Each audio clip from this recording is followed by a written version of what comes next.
حبايبي ومتابعيني على قناتي انا وبناتي اماراتي، ازيكم عاملين ايه؟ وكل سنه وانتم طيبين. النهارده ان شاء الله اول يوم في الصيام، قلنا نعمل صينيه الجلاش الحلوه دي بشويه خضار حلوين كده يبقوا مفيدين لينا ولولادنا، ورخيصه جدا على قد الايد. تعالوا كده ندخل في المقادير، بس قبل ما ندخل في المقادير اللي اول مره يشوفنا وحابب يتابع قناتنا ما ينساش يشترك في القناه ويفعل زر الجرس على الكل عشان يوصله كل جديد. يلا نبدا حبيبي. عشان نعمل صينيه الجلاش العسل دي صيامي وزي القمر كده، عندي هنا نص كيلو من الجلاش، عندي انا قطعته كده دايره على قد الصينيه، وده الباقي. عندي هنا خلطه التوريق عباره عن معلقتين من الزيت، معلقه من النشا، نص معلقه من البيكنج باودر. عندي هنا صلصه او كاتشب، ممكن اي حاجه منهم يسد. عندي فلفل الوان على بلدي، انا مقطعهم زي ما انتم شايفين. عندي هنا بشر كوسه، عندي هنا بصل متقطع زي ما انتم شايفين، عندي بشر جزر. التوابل بتاعتي شطه، قرفه، بابريكا، فلفل اسود، ملح، وعندي كمان مرقتين خضار. تعالوا نبدا كده نشوف هنعمل ايه على البوتاجاز. حبيبي وعندي هنا على البوتاجاز هبدا احط معلقتين من زيت في صينيه كده وانزل بالبصل. انا عايزه الحاجات بتاعتي تتشوح. على فكره التتبيله دي ممكن تعملي بيها مكرونه بشاميل، تعملي بيها فطيره جلاش، تعملي بيها رقاق صيامي. الحشوه دي جميله ومفيده جدا ومغذيه، وطعمها في نفس الوقت حلو. هندي كده تشويحه للبصل وبعدين نشوح الخضار. نضيف معانا بقى كل التوابل اللي عندنا هنا. نحط كل التوابل كده عشان تتحمص وتطلع ريحتها حلوه، تدينا طعم حلو قوي وهي متحمصه كده وتتحمص مع البصل. نحط كمان الجزر، الله على الريحه بقى وهي طالعه كده، ريحه التوابل حلوه قوي مع البصل. نحط الجزر عشان بياخد وقت كده في التشويح شويه. نديله تشويحه وبعدين بقى ايه نحط بقيه الخضار كده ايه واحده واحده مع بعض.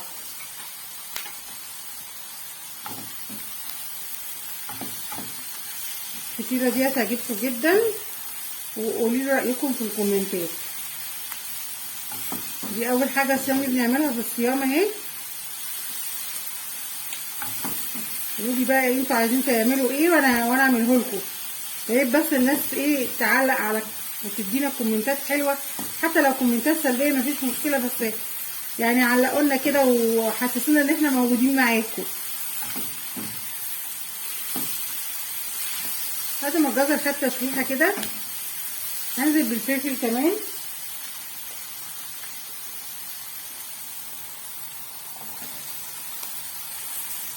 ننزل بالفلفل كمان ياخدوا تشويحه. اخر حاجه هنزل بيها الكوسه.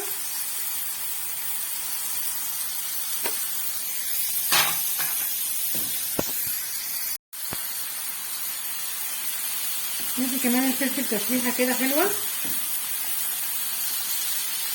طب اقول لكم الريحه طالعه شكلها ازاي، جميله جميله جميله، والالوان جميله ازاي. دي كلها حاجات مفيده ومغذيه لاولادنا، تبقى برضه فطيره على قد الايد.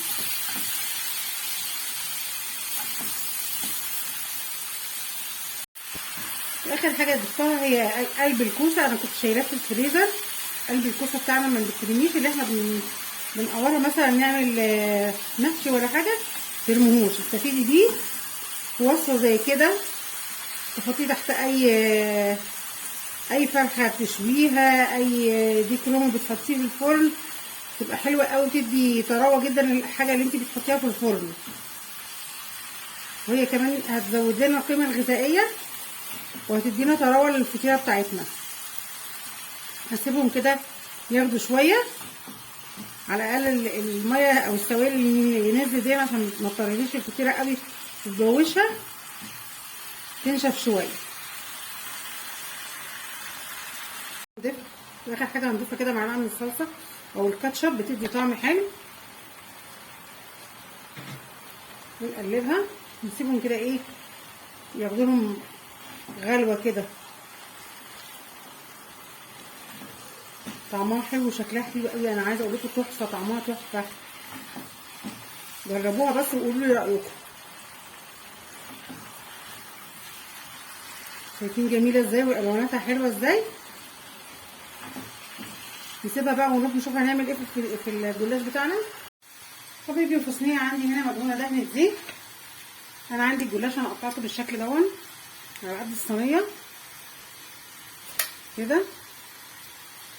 هبدا بقى ادهن دهنه كده، واخد رقه رقه كده احطها في قلب الايه الصينيه على ما تستوي معانا خليط التوريق اللي عندي ده. خليط التوريق قلت لكم عباره عن ايه؟ قلت لكم هو عباره عن معلقتين من الزيت عليهم معلقه من النشا ونص معلقه من البيكنج باودر. هندهن كده ونحط بقى ورقتين ورقتين، 3 3 زي ما تحبوا. نظبط بس الدهنه بتاعتها كويس. انا مش عارفه انتوا شايفيني ولا لا، انا عايزه بس اقرب لكم شويه على الكاميرا.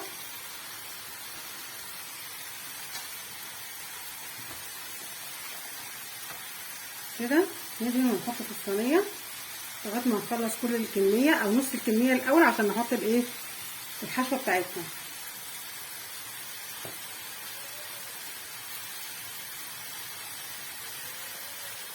نحط كده كام ورقه وندهن لان تحت الوش مدهون. نحط كام ورقه كده في الصينيه ونروح جايين دهناهم كده، نديهم دهنه كده بخليط التوريق بتاعنا وهم في قلب الصينيه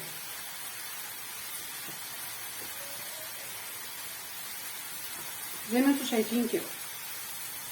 وطبعا اللي متقطع اللي عندنا ده احنا مش هنسيبه، احنا هنحط عليه برضو خليط من التوريق ونحطه في النص.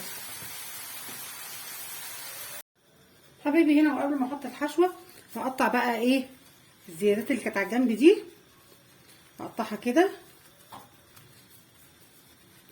وراح جايه حطاها ايه، حط عليها الحشوه. اهم حاجه تقطعيها جامد، تعمليها كده توزعيها كويس في الصينيه. نقطع شويه كمان، مش حاجه عندنا بتترمي. قطعي كده بايدك عادي، بس اهم حاجه ايه تشيليها من بعضها كده عشان تستوي وتاخد طعم حلو من الحشوه.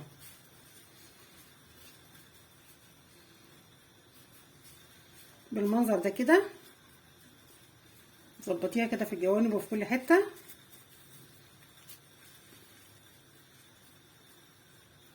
نبدا بقى نضيف الحشوه بتاعتنا. الحشوه بتاعتنا زي ما انتم شايفين كده قمر، شايفين حلوه ازاي. هننزل عليها بالحشوه كلها نظبطها في الصينيه كويس.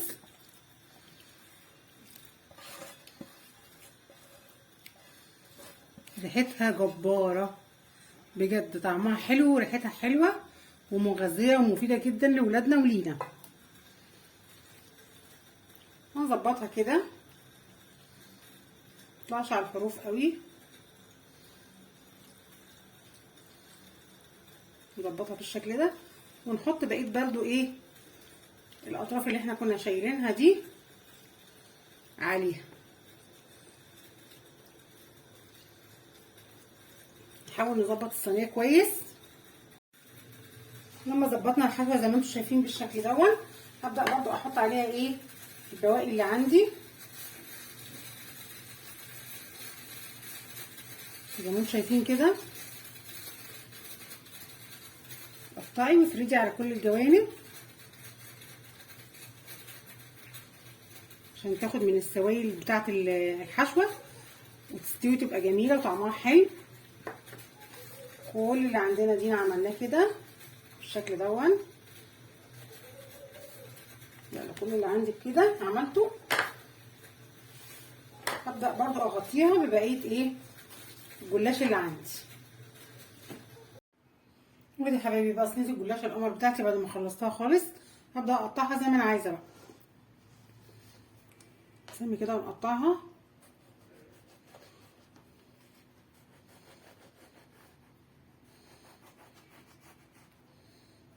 عايزه تقطعيها مربعات، عايزه تقطعيها سمبوكسات، اللي انت عايزاه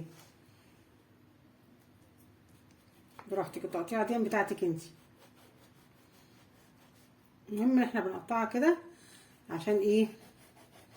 لما نيجي نحط عليها الميه مع المرقه، مرقه الخضار، تتخللها كلها وتبقى ايه طالعه حلوه، كلها مستويه، فيها طعم حلو.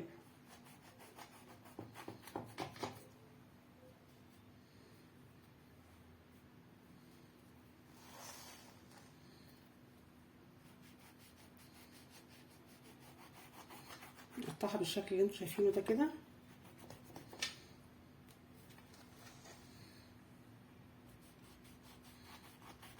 عشان الحشوه غنيه، طلعت شويه مني الحشوه ما شاء الله غنيه قوي، ماليه الفطيره. عايزين تدهنوا وشها اي حاجه مفيش مشكله، عايزين تحطوا عليها حبه البركه وبتاع دون سمسم براحتكم زي ما انتوا عايزين. انا هدخلها الفرن دلوقتي على درجه حراره 180 لغايه ما تاخد وش حلو كده. بس الاول هخليها تتشمع وبعدين هحط عليها كوبايه من المرقه اللي انا عملتها، مرقه الخضار. حبايبي، ولما صينيه الجلاش بتاعتي كده اتشمعت شويه في الفرن او فطيره الجلاش بتاعتي، عندي هنا كوبايه من المرقه الصيامي، مرقه الخضار، احطها عليها كده وادخلها الفرن بقى لغايه ما تاخد شكل حلو كده، اللون الاحمر الجميل اللي احنا بنحبه او الدهب الجميل اللي احنا بنحبه.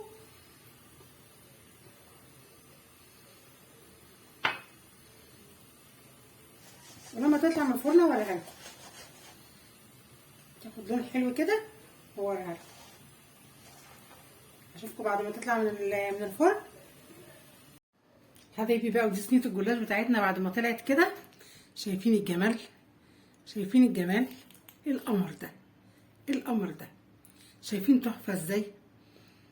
شكلها محشي، الحشوه بتاعتها حلوه وشكلها حلو وجميله رائعه. اتمنى اللي شاف وصفتنا واول مره يشوف قناتنا يا ريت ما ينساش يشترك في القناه ويفعل زر الجرس على الكل عشان يوصله كل جديد. بحبكم قوي واشوفكم في وصفه احلى. باي باي.